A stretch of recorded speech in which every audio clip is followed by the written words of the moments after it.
Friends, स्वागत है आपका मेरे यूट्यूब चैनल में। आज हम लोग पढ़ने वाले हैं कक्षा 7वीं विषय हिंदी से पाठ 11 कोई नहीं पराया। इसको लिखे श्री गोपाल दास नीरज जी ने। चलिए पढ़ना शुरू करते हैं, वीडियो शुरू करते हैं। चैनल को सब्सक्राइब कीजिएगा, अपने दोस्तों को जरूर शेयर कीजिएगा।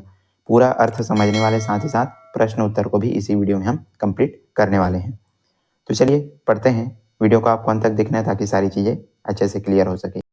प्रस्तुत कविता मनुष्य के बीच के बंटवारे, विभेद, जाति, लिंग, धर्म, रंग, वर्ण जनित विभिन्न तरह की संकीर्णताओं पर मन में सवाल खड़ा करता है। इस कविता के जरिए गोपाल दास नीरज जी जो जाति, लिंग, धर्म इत्यादि तरह तरह की जो संकीर्णताएं हैं उन पर सवाल खड़े कर रहे हैं। कवि प्रस्तुत कविता के जरिए धर्म और जाति से जुड़ी तमाम नफरत की दीवारों को गिराने का आह्वान करते हैं। कवि एकता का संदेश देते हुए कहते हैं कि उसका आराध्य मनुष्य मात्र है।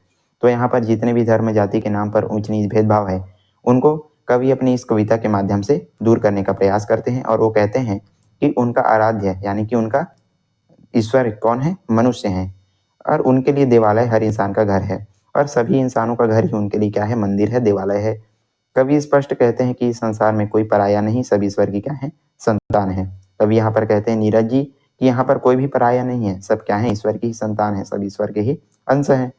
ईश्वर को लोग अपनी समझ के संदर्भ में अल्लाह, गॉड, राम, रहीम कहते हैं। जिस तरह से बाग जो फूल है वो बाग की शोभा पहले है, डाल की शोभा बाद में, वैसे ही मनुष्य जाति, धर्म, प्रांत अथवा राष्ट्र की शोभा बाद में है, पहले विश्व की शोभा है। जैसे कोई भी फूल फूलता है बाग में तो जो है बाग की शोभा को बढ़ाता है, बाद में वो जो है डाल की शोभा को बढ़ाता है। ठीक वैसे ही मनुष्य पहले जो है विश्व की शोभा है, बाद में जो है धर्म, जाति, प्रांत इत्यादि की जो है शोभा है। इस तरह कवि वसुधैव कुटुंबकम के सहज संदेश को कविता के जरिए संप्रेषित करते हैं। तो ये था उनका संदेश। चलिए अब इसका अर्थ समझते हैं। कोई नहीं पराया मेरा घर, सारा घर संसार है। मैं न बंधा हूँ देश काल की जंग लगी जंजीरों में। मैं न खड़ा हूँ जात पात की ऊंची नीची भीड़ में। मेरा धर्म न कुछ शाही शब्दों का सिर्फ गुलाम है। मैं बस कहता हूँ प्यार है तो घट घट में राम है। मुझसे तुम न कहो मंदिर मस्जिद पर सर टेक दूं।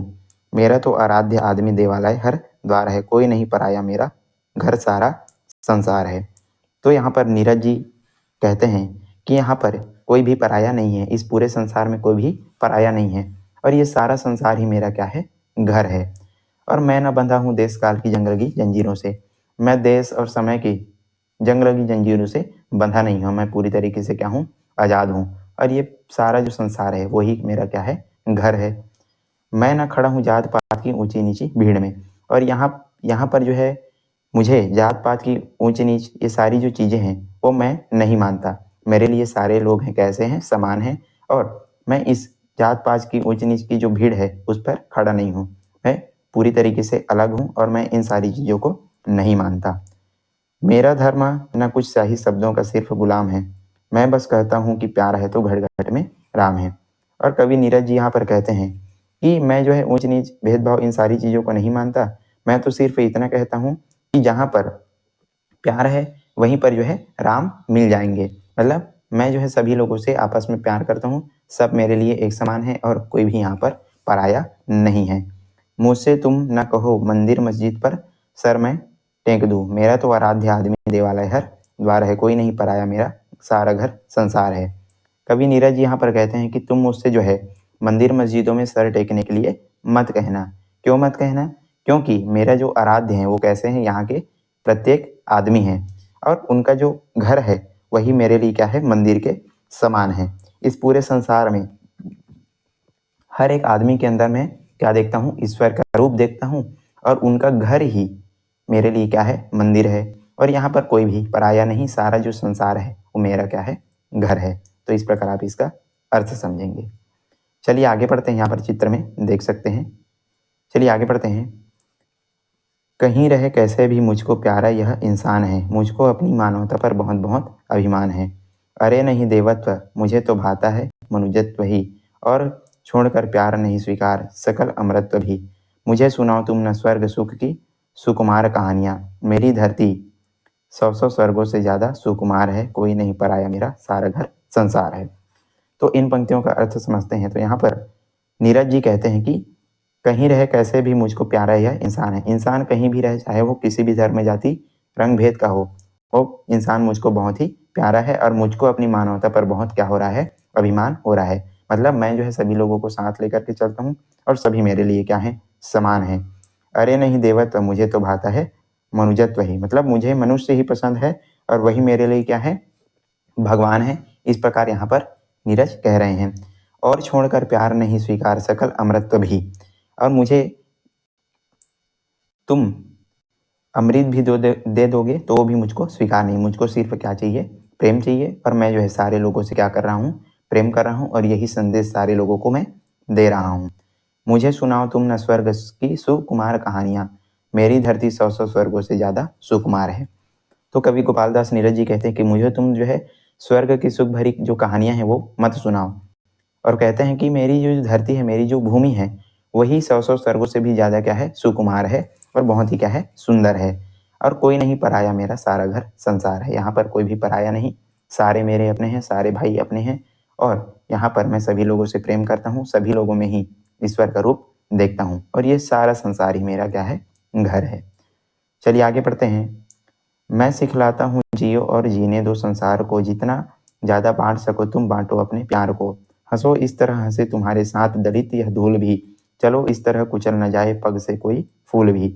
सुख न तुम्हारा सुख केवल जग का भी इसमें भाग है, फूल डाल का पीछा पहले उपमन का सिंगार है। कोई नहीं पराया, मेरा सारा घर सारा संसार है। तो यहाँ पर गोपालदास नीरज जी कहते हैं, चलिए इसका अर्थ समझते हैं कि मैं सिखलाता हूँ कि जियो और जीने दो संसार को। तो नीरज जी यहाँ पर अच्छा संदेश देते हुए कहते हैं कि मैं जो है लोगों को जीना सिखलाता हूँ और जीने के लिए भी कहता हूँ। मतलब किसी से भेदभाव, ऊंच नीच, जात पात, ये सारी जो चीज़ें हैं, नफरत, ईर्ष्या, इन सारी भेदभाव को हटा करके मैं लोगों में आपस में प्यार बांटने का क्या देता हूँ, संदेश देता हूँ। सभी लोग साथ में मिल करके रही, यही मेरा क्या है, संदेश है। और जितना ज़्यादा बांट सको तुम बांटे अपनों, मतलब बांटे अपने प्यार को। और जितना तुम जो है लोगों से प्यार कर सको, जितना उनसे घुल मिल करके अच्छे व्यवहार से रहो, यही क्या है, अच्छा है। फिर है हंसो इस तरह हंसे तुम्हारे साथ दलित यह धूल भी, चलो इस तरह कुचल न जाए पग से कोई फूल भी। तो यहाँ पर कहते हैं कि तुम यदि हंसो तो तुम्हारे साथ भी सारा जो जमाना है वो हंसना चाहिए, और किसी के प्रति तुम्हारे अंदर कोई भी ऊंच नीच भेदभाव का ये जो भाव है वो तुम्हारे अंदर नहीं आना चाहिए। तुमको जो है हमेशा सभी को साथ में लेकर के चलना है, और चलो इस तरह कुचल न जाए पग से कोई फूल भी। और जब तुम साथ में सभी लोग लेकर के चलोगे तो सभी लोग तुम्हारे साथ आगे बढ़ते चले जाएंगे। तो इस प्रकार यहाँ पर संदेश देते हैं। फिर है सुख न तुम्हारा सुख केवल जग का ही इसमें भाग है।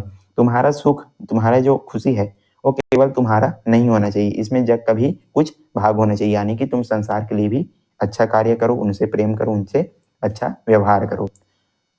फूल डाल का पीछे पहले उपवन का सिंगार है, कोई नहीं पराया, मेरा घर सारा संसार है। जिस तरह फूल सबसे पहले किसकी, बगिया की शोभा होता है, उसके बाद वो जो है डाल का शोभा होता है, ठीक उसी प्रकार से मनुष्य सबसे पहले इस विश्व की क्या है, शोभा है। तो इसलिए सभी को साथ में मिलजुल करके रहना, किसी प्रकार का भेदभाव, ऊंच नीच का, वो सारी जो चीजें हैं उनको हमको मिटाना पड़ेगा। फिर कहते हैं कि कोई नहीं पराया, मेरा सारा घर संसार है। यहाँ पर कोई भी पराया नहीं, पूरा संसार ही मेरा क्या है, घर है। सारे मनुष्य ही मेरे क्या हैं, देव हैं। इस प्रकार नीरज जी कहते हैं कि सारे जो मनुष्य है मेरे लिए ईश्वर के समान है, और उनका जो घर है वो मेरे लिए क्या है, मंदिर के समान है। और मैं सारे लोगों को समान रूप से, समान भाव से देखता हूँ। तो ये था दोस्तों आज का हमारा पाठ। हमने पूरा अर्थ अच्छे से समझ लिया। चलिए अब इसके प्रश्न उत्तर पर हम चर्चा करते हैं। प्रश्न उत्तर इसका देखते हैं। कोई नहीं पराया, कक्षा 7वीं, प्रश्न उत्तर इसका देखते हैं। प्रश्न अभ्यास से पहला प्रश्न यहाँ पर है कि कवि को मानवता पर क्यों अभिमान है। हमने जस्ट अभी पाठ में पढ़ा है तो आपको पता है। उत्तर है इसका, कवि को मानवता पर अभिमान है क्योंकि मानवता ही क्या है, सर्वोपरि। कवि जो है मानवता को सर्वोपरि बताते हैं और कहते हैं कवि इन गुणों से युक्त मानव को पसंद करते हैं और कहते हैं कि वही अच्छा व्यक्ति है जो सबसे मिलजुल करके रहे। कवि यहाँ पर कह रहे हैं कि इन गुणों से युक्त मानव ही मुझको क्या है, पसंद है। जो व्यक्ति सबसे मिलजुल करके रहता है, जो सबसे अच्छे से व्यवहार करता है, वही मेरे को क्या है, पसंद है। और मानवता ही सर्वोपरि है। इस कारण से जो एक कवि है अपनी मानवता पर अभिमान करते हैं। प्रश्न 2 है, जात पात के बंधनों से मानवता को क्या हानि पहुंचती है। तो चलिए इसका उत्तर देखते हैं। जात पात के बंधनों से मानवता में प्रेम, भाईचारा आदि गुण समाप्त हो जाते हैं। लोग सिर्फ अपने स्वार्थ हित पर ही ध्यान देते हैं। जात पात, ऊंच नीच, ये सारी जो भावनाएं हैं वो लोगों में आपसी प्रेम, भाईचारा आदि गुणों को क्या कर देती है, समाप्त कर देती है। सिर्फ लोग अपने ही स्वार्थ पर ही क्या देते हैं, ध्यान देते हैं। इस प्रकार आप इसका उत्तर लिखेंगे। प्रश्न 3 है, स्वर्ग सुख की सुकुमार कहानियों को कवि क्यों नहीं सुनना चाहता है। पाठ में कवि कहते हैं कि मुझको जो है स्वर्ग सुख की जो कहानियां हैं वो नहीं सुनना, तो जो है क्यों नहीं सुनना चाहते ये आपको बताने हैं। उत्तर है इसका, स्वर्ग सुख की सुकुमार कहानियों को कवि नहीं सुनना चाहता क्योंकि उनका कहना है कि यदि आपस में प्रेमपूर्ण व्यवहार से रहें तो यह धरती किसी स्वर्ग से कम नहीं होगी। कवि यहाँ पर कहते हैं कि मैं जो है स्वर्ग सुख की सुकुमार कहानियों को नहीं सुनूंगा। क्यों? क्योंकि यदि यहाँ पर मनुष्य आपस में ही प्रेम से रहे, प्रेमपूर्ण व्यवहार करे और प्रेमपूर्ण व्यवहार करने से रहे तो ये जो धरती है वो किसी स्वर्ग से कम नहीं होगी। तो इस प्रकार भी इसका उत्तर लिखेंगे। प्रश्न 4 है, कवि संसार को क्या सिखाना चाहता है। कवि जो है क्या सीख देना चाहता है अपनी इस कविता के माध्यम से।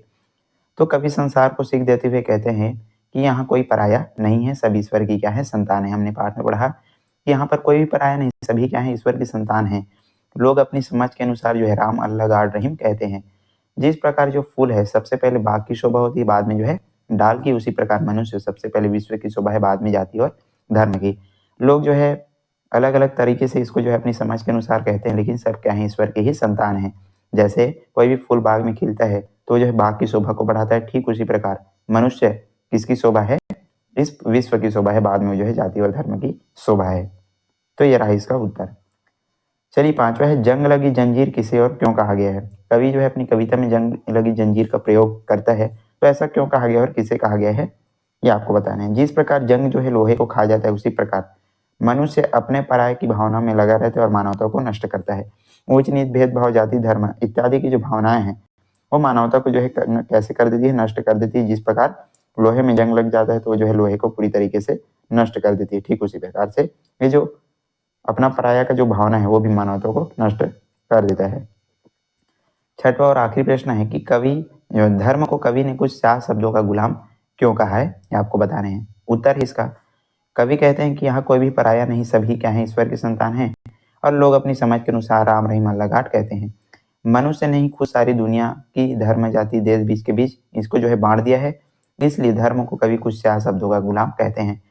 तो मनुष्य ही है जिन्होंने सारी दुनिया को जो है धर्म, जाति, देश इत्यादि में बांट दिया है, लेकिन सभी क्या है, ईश्वर की ही संतान है। इसलिए कवि जो है कहते हैं कि कुछ 4 शब्दों का ही गुलाम है क्या, धर्म। धर्म जो है, धर्म को जो है कवि ने कुछ 4 शब्दों का गुलाम कहा है। तो इस प्रकार आज का हमारा ये जो वीडियो है समाप्त होता है। हमने पूरा अर्थ समझा, उसके बाद जो है प्रश्न उत्तर समझा। यदि वीडियो पसंद आया तो लाइक कीजिएगा, ज़्यादा से ज़्यादा आपको शेयर करने हो, चैनल पर नए हैं तो जरूर सब्सक्राइब कर लीजिएगा। चलिए आज के लिए बस इतना ही, मिलते हैं इसी प्रकार के अन्य वीडियोज़ के साथ, तब तक के लिए पढ़ते रहिएगा। धन्यवाद।